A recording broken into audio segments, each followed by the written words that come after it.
G'day punters and welcome to another episode of The Tripod where we break down every NRL game every week from a betting perspective. This week we will be recapping our bets and what we thought of round 4 in the NRL. It's kind of a disappointing end to the round. I know it's not the end of the round, there's still one game tomorrow, but we thought we'd stick with the recap pod and do it on Sundays. Look, all in all, a very good week from a betting perspective from us. 12-4 on best bets, which is 75%. You cannot complain with that, but if you're in our group and if you follow us, you will have realized that the Tigers lost to the Titans just now, and that cost us a bunch of multis, a $22 multi, a $7 multi, so it is, I wouldn't even say bittersweet, and a $28 multi as well that only had one leg left after that. So look, although we should be happy with the 12-4 round, I'm fucking not happy, Jacob. Yeah, it's hard to come in with a positive vibe, and you're right. We've gone 12-4, which is really good. On $100 bets, you're up $670 for the round. Again, if you're listening to this as a podcast, keep in mind we're recording Sunday night, so that I think we've got two best bets to play out on Monday, but we just wanted to wrap it now. But we're shattered, mate. I tell you. I wonder who this will ring a bell for. Round 1, 2018. We killed it the whole round. We didn't lose a best bet. It all came down to the Raiders. It was at the Gold Coast, needing to beat the Titans to bring home all our multis. The Raiders were up 24-6, so not quite 22-10, but pretty close. And the Titans scored off a grubber in the final minute and gutted all our multis. And striking that's similarities too, because it was 28. That one was $28 odds as well. I remember. Yeah. So I mean, it makes you sick to your stomach.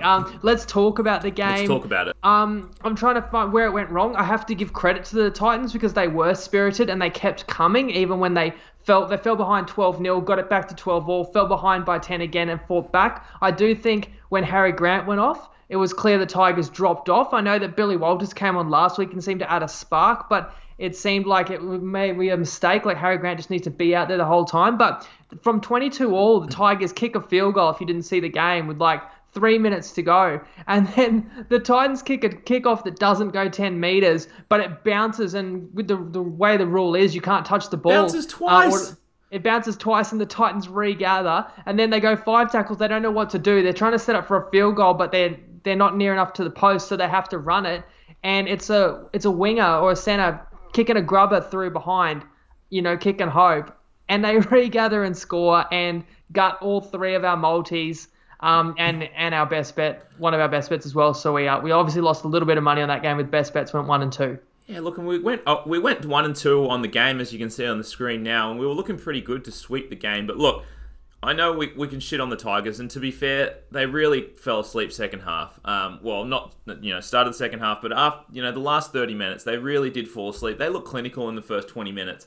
But look, you got to give some credit to the Titans here. I mean, for a team that just has been downtrodden for a year now, basically. To be down 12-0. More like 15 years, mate. I know, but haven't had to win in a while. However long they've been in the comp. But look, to be down 12-0 early, people are heaping shit on you, all season long, and to come back and then you're tied up, but then you get down again and then to come back again. So it was a very spirited effort from the Titans, I thought, and they really just never gave up. So props to the Titans, but you got to say that, look, for the Tigers, you had top 8 aspirations, and we thought that, after last week's performance, although we still think that the Tigers roster isn't, a juggernaut by any means, that these are the games that you have to win, to make the top 8, that's for sure. So they'll do some soul searching after this one.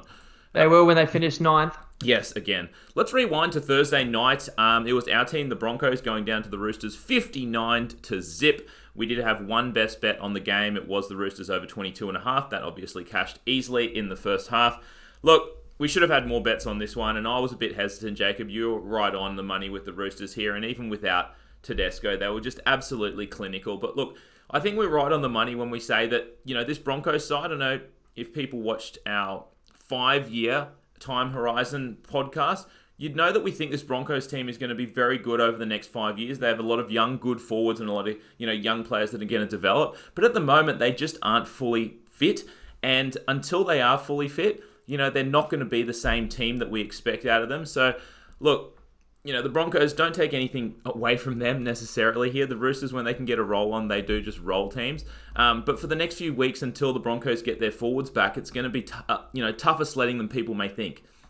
Young is the right word. They never had a chance in that game Thursday night. I think the only player in the whole lineup over the age of 25 was Darius Boyd, and he was not showing the way. No, he was not. And look, and so we won our best bet with a team total that nearly tripled up on. But I will say, if you want to learn something from this game, everyone saw it. Don't actually write the Broncos off. There's 6 really important players that will come back into this team. Yep. And a lot of these young guys that have only played 5, 10, 15 first grade games are actually going to improve a lot when they got other good players around them. So Brisbane's still going to be a problem in a month or two's time. But right now, it's a limited roster for sure. It is indeed, and we kept rolling into the weekend with the Panthers beating the Warriors 26-0. We had 2 best bets on the game. They both cashed pretty easily. We thought that the Panthers forwards would be too good here. I mean, the Panthers forward pack is their strength and the Warriors forward pack is their weakness. And the Panthers did just roll over them. I mean, Fisher Harris, 245 meters. Just absolutely ridiculous performance. I think that was in 65 minutes of game time. So he was an absolute beast. And they get back Cleary next week. And the Panthers will be happy. I know, obviously last week with that Knights draw is a little bit disappointing for them. But to go, a win and a draw without Cleary, and now you get him back. And for a young team like the Panthers, I will say, or for any sort of young team, winning breeds confidence, I think, when you haven't been in the team for so long. And I think this Panthers team will gain a lot of confidence, going one win, one draw over the first 2 games without Cleary. I think that's going to build a lot of confidence for this team. For the Warriors, I will just say, look, we say it time and time again in terms of betting. Betting is not the same as, your tipping comp. A team is not as good as their best performance, and a team is not as bad as their worst performance. And a lot of people would have seen that Warriors team last week, one of their best performances in a while, and said, oh, they're going to play like that next week. And I see it time and time again with your average punter. So just remember there, guys, look, we try and do the exact opposite. If a team plays awesome the week before, it's probably a good time to go against them the next week, because not only will they be, lower odds the following week, but also the chances of them, doing that performance over again is pretty low. You might need to just move your mic a little bit there, Jacob.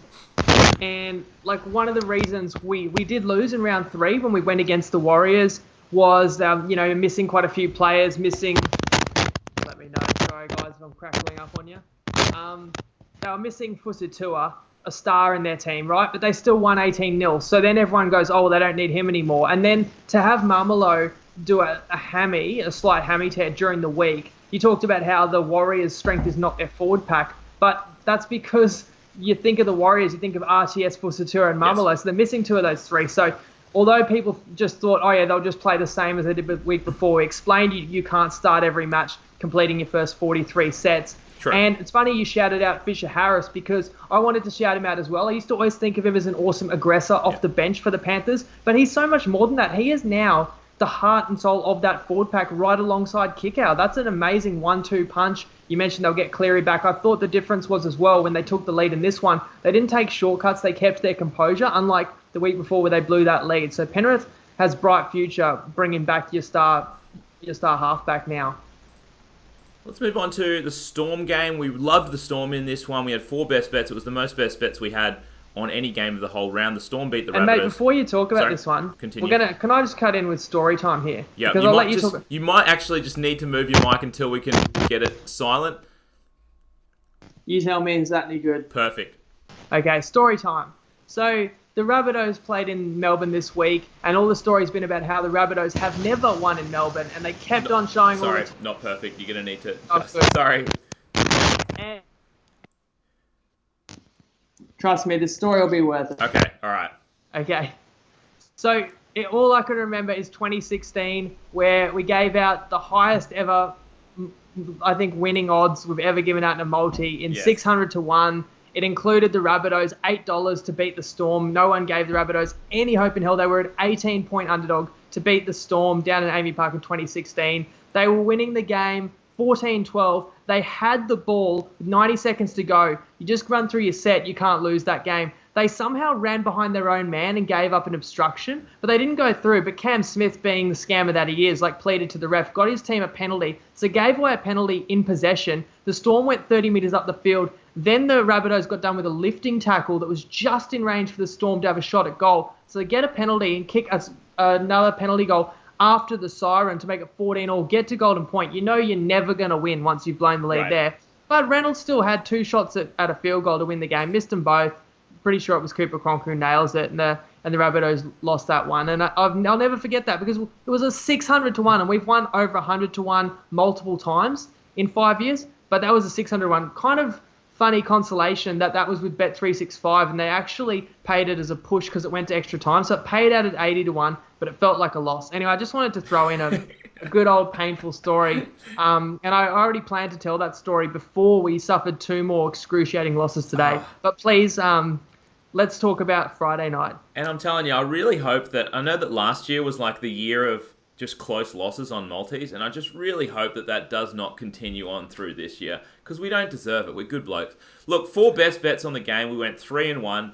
And look, although the Storm won by 14 points, I don't know if you agree, Jacob, I didn't think they looked clinical at all. I didn't think they looked like the Storm team that they were last year. I think they still have a little bit of time to go before they hit top gear. And to be honest with you, I actually thought that the Rabbits looked the better team for the majority of that game.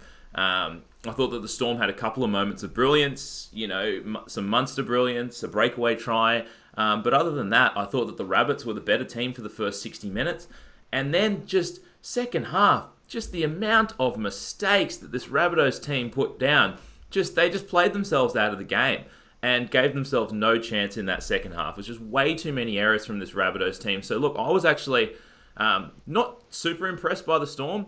I guess I would take away that if the Rabbits can clean up those errors, they're actually a pretty good team. And I thought, not necessarily reflected a 14-point loss. I thought they were pretty solid, bar that just terrible ending to the game where they just could not hold on the ball. That's right. We bet on the Storm in this one because we expected them to be clinical. And what you have to be careful with as a punter is confirmation bias. And that is where you have an opinion. Ours was Storm will be too good. And then you watch the game and all you're trying to do is see your opinion be confirmed. Right. And so you see the Storm win the game by 14 points and you go, I was right. But I actually saw it the same way. Interesting. That it was the errors by the Rabbitohs. They made 18 errors in the match. And they had a try disallowed for obstruction. And something doesn't go down as an error, they got a penalty on halfway. And one of the most miraculous plays you'll ever see where Pappenhausen jumps, out into the stands like Superman and stops Reynolds' kick for touch, finding touch. You can't make that many mistakes and beat the Storm. It ultimately took a toll because the Storm scored with 15 to go and with about 3 to go. And I will say as well, our only losing bet of Thursday, Friday, or Saturday was we lost the first half -3.5, and Cam Smith missed both his conversions, and Reynolds nailed one from a blade of grass beyond the sideline. Unreal. So in a sense, we could have been perfect rolling into Sunday, but in another sense, the Rabbitohs have just really been unlucky that they had to face a Roosters and Storm the first 2 weeks after the lockdown. Yeah, and I will just say, just to cap that off, I'd say that for you punters out there, I wouldn't necessarily say, oh, fuck the Rabbitohs, I'm staying away from them, not betting on them just because of the first 2 rounds. I think, that wouldn't be a smart thing to do. Let's move on to the next one. It's the Eels beating Manly 19 points to 16. It's actually the only game of the round that we didn't have any best bets on. And this is funny, Jacob, because we kind of always say that, if we disagree on a game, we leave it.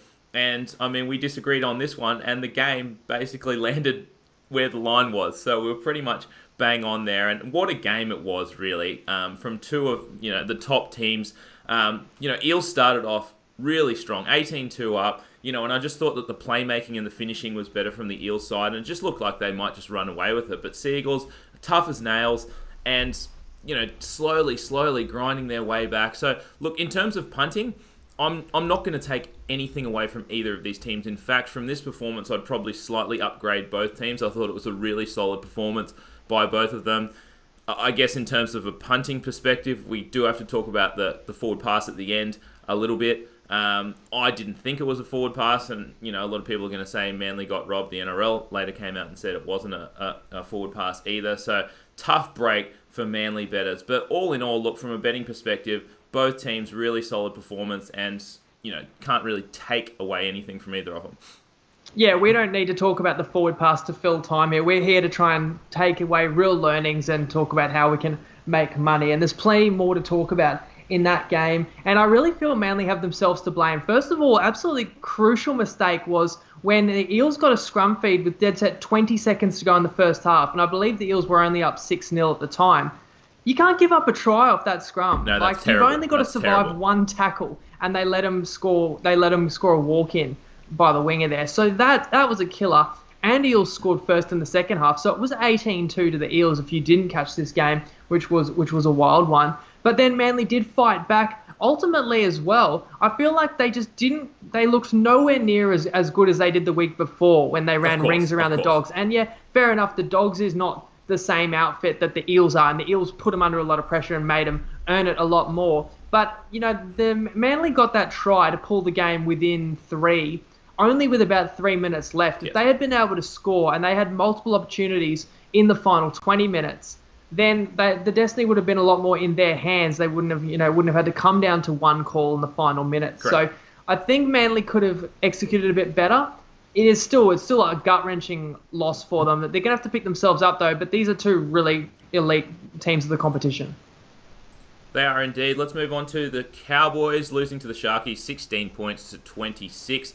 Another game that we loved the Sharks, and a lot of people gave us shit for that. We had 4 best bets on the game and go 4-0. Just really thought, and not to say that, in terms of betting, obviously the Sharks were 3.5 point underdogs, and we weren't here telling people, look, the Sharks are definitely going to win this game. All we were saying, and I think we're right in saying so, that this is 2 evenly matched teams, and when you put it at a stadium there with no pretty much limited home field advantage, they shouldn't have been catching that many points. But look, looking back on the game, I do think the Sharks were the better team. I do think that they deserved to win, and I think they looked pretty slick. Now, whether they're going to continue that on, is to be seen, because Sean Johnson I thought was decent, but he's been up and down. And what I would say from a betting perspective, and correct me if I'm wrong, Jacob, but I'd say moving forward, I think you kind of have to, there are teams that you think of as over and under teams, like the Dogs are a dead stone cold under team. I think the Sharks team is an over team. They have a lot of playmakers there, and if they can start to find their footing, they can score some points, as we saw in this one. And not only that,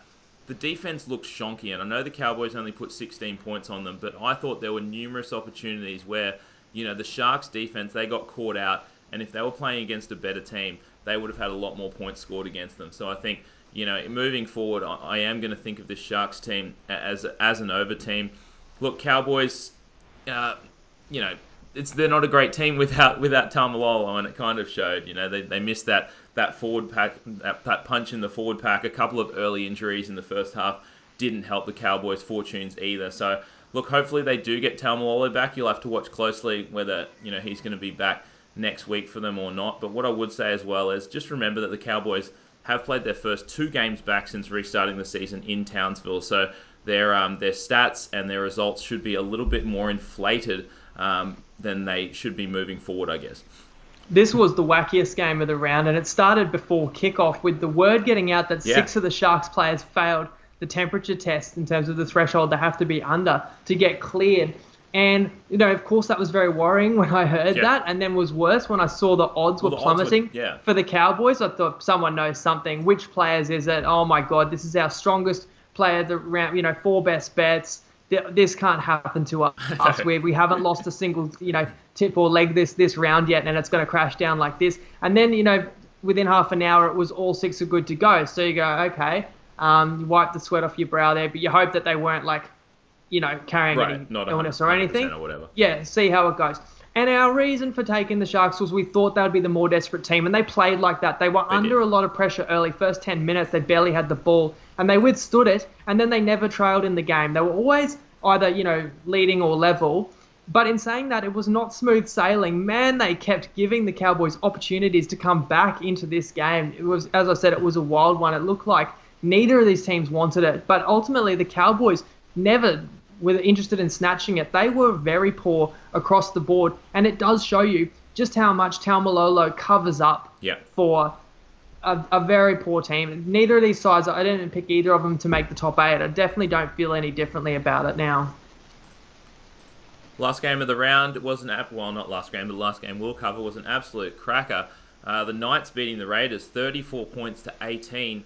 And look, we loved the Knights in this one. I know we only had 2 best bets. We released them today after we obviously wanted to wait until the Pierce news came out.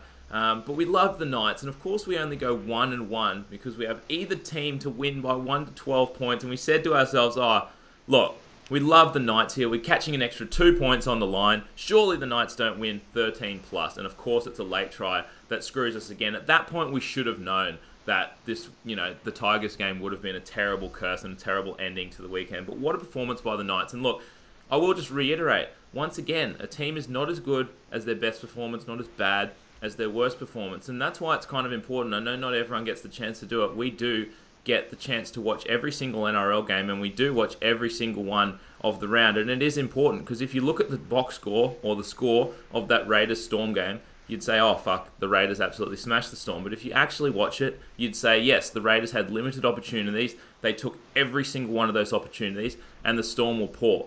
And now in regards to the Knights, I think they came in with a lot of confidence from last week. I think that was a huge confidence boost to pull the draw out of the hat against the Panthers last week. And geez, Ponga is just, he is superhuman, and it's well deserved of the money that they're paying him, because he was an absolute superstar in this one. And I know that he's great, but maybe even like slightly underrated in terms of the point spread, I guess, for this Knights team. But I thought Pierce was great. I thought Ponga was great. Now, once again, don't overreact too much because the Raiders were poor in this one. They were good against the Storm, and they were very poor in this one. I thought they came out flat and never sort of got going. So maybe that has something to do with that trend where there is a trend where teams that play the Storm the week before tend to struggle the week after. I don't know if that was the case, but they certainly seem to come out flat in this one. Yeah, that's right. We said it on Wednesday night and people didn't want to hear it. And I said this Canberra Raiders team, who had become the favourites to win the NRL, I said they're overrated and they haven't actually beaten anybody good this year because of how bad the Storm were in round 3. Just got a pet trying to get in on the pod. No worries, all good. No, you're out right. of sorts here, man. I'm getting screwed over by felines in the last couple of hours. Fair enough. Last game, you're all right. So he said all that. We would have bet on the Knights, a few days earlier, if not just to be sure about Pierce, because he took a nasty concussion. So we put our heads together today, and I said, I think if we even could have got plus 10 on the Knights, we would have just taken that. Yeah. But the line was 9.5. So by getting either team to within 1 to 12, you're obviously kind of getting plus 10, plus 10.5. You're really also getting plus 12.5. And I said, if we do this, like the Knights will win 13 plus, because the Raiders have not been smacked in the mouth yet this season. And I am worried that if they do, they could be like, oh shit, this is a bit harder than we expected. And that's the fact of the matter, that they haven't played anybody who even tested them. They got tested today. But isn't it just a crazy NRL world when the Raiders can hold the Storm to 6 points in Melbourne last week and then give up how many? 34. Today was it 34? Yeah, and it was 34 in case you didn't see the game and you don't know why we are so angry. Look, Raiders never looked in it. Yep. They were down 20 at one stage, or 22. They cut it back to 10. They were knocking on the door, so you could have said, oh, the Raiders aren't out of this yet. But really, the Knights always looked like they would win the game from an early stage. But it was a 10-point game in the final minute. And the Raiders had the ball. Yeah. And we just need either team to win 1 to 12. And the Raiders throw a cutout pass, hits the deck, goes through one of their players' legs, fumbles it forwards. Bradman Best runs through. And Bradman Best is Bradman Beast, by the way. They've got a star there. You talked about Ponga. But man, what a weapon they got in him and the outside back. But not in this case. He runs through, toes it ahead, beats everyone to the ball, gets the perfect bounce, and scores on the bell. Unreal. But neither team does win by 1 to 12, and it cost the best bet. And we went 1-1 when basically a double-digit underdog we picked. So that that really pissed me off, and I thought, it's funny we're not doing the pod now because usually we used to react to the Sunday Arvo game. Yep. But in the end, we got a Sunday night game that was equally mind-blowing and equally soul-destroying. And I actually apologise to the listeners because I actually feel out of sorts. It's just that round had it all. I guess that's why we love it. And I'll tell you what, I feel like we talk about losing a bet or a multi in the dying seconds once a fortnight, once a week, maybe. Very, very often. When the fuck do we ever talk about winning a multi, luckily, in the last minute? It's just fucking ridiculous. Anyway, reversion to the mean. Shit's got to come back for this season. But look, all right, obviously, thank you guys for listening. Obviously, most of you are probably disappointed that the Tigers could not pull through and cash 2 out of those 3 of our multis. But look, all in all, we are seeing the ball well. 12-4 on best bets is very good. So we will look to continue that on next week. Don't forget, we do have 2 best bets on the game tomorrow. For you guys down south, that is a public holiday. But if you need to find those bets, they are posted in the Tripod app and in the Tripod Facebook group. But look, guys, thank you once again for tuning in. And we will catch you next Wednesday, 6 p.m. to break down round 5 of the NRL. See you then. Legal.